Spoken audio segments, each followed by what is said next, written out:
केवल मराठी अनिवार्य, हिंदी नहीं। भाषा विवाद के बीच महाराष्ट्र के मंत्री का बड़ा बयान। डिजिटल डेस्क, नई दिल्ली। कई राज्यों में भाषा को लेकर विवाद छिड़ा हुआ है। इस बीच महाराष्ट्र के सांस्कृतिक मामलों के मंत्री आशीष शेलार ने सोमवार को स्पष्ट किया कि राज्य में केवल मराठी भाषा ही अनिवार्य है, हिंदी नहीं। उन्होंने कहा कि स्कूलों में तीसरी भाषा पढ़ाने को लेकर चल रहा विवाद पूरी तरीके से अतार्किक है।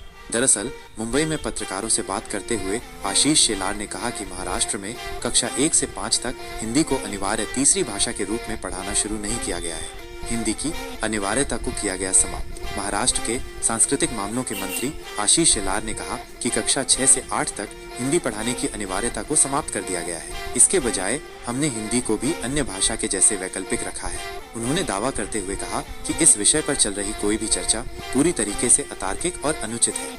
उन्होंने आगे कहा कि हम मराठी भाषा के कट्टर समर्थक हैं और छात्रों के हितों को ध्यान में रखते हुए इस भाषा को आवश्यक रखा है।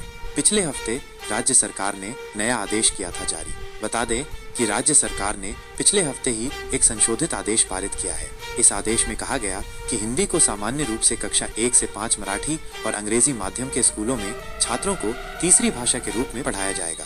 राज्य में हिंदी को लेकर चल रही टिप्पणी के बीच महाराष्ट्र सरकार के मंत्री ने कहा कि लोकतंत्र में गलतफहमी से उत्पन्न आलोचना स्वीकार्य है। कुछ लोग विरोध प्रदर्शन भी कर रहे हैं, जो उनका अधिकार है। उन्होंने कहा कि भाजपा हमेशा से मराठी और छात्र कल्याण की प्रबल समर्थक है। महाराष्ट्र में केवल मराठी को अनिवार्य बनाया गया है, कोई अन्य भाषा किसी पर नहीं थोपी गई है। पहले कक्षा 5 से 8 तक हिंदी अनिवार्य थी, अब इस अनिवार्यता को भी हटा लिया गया है।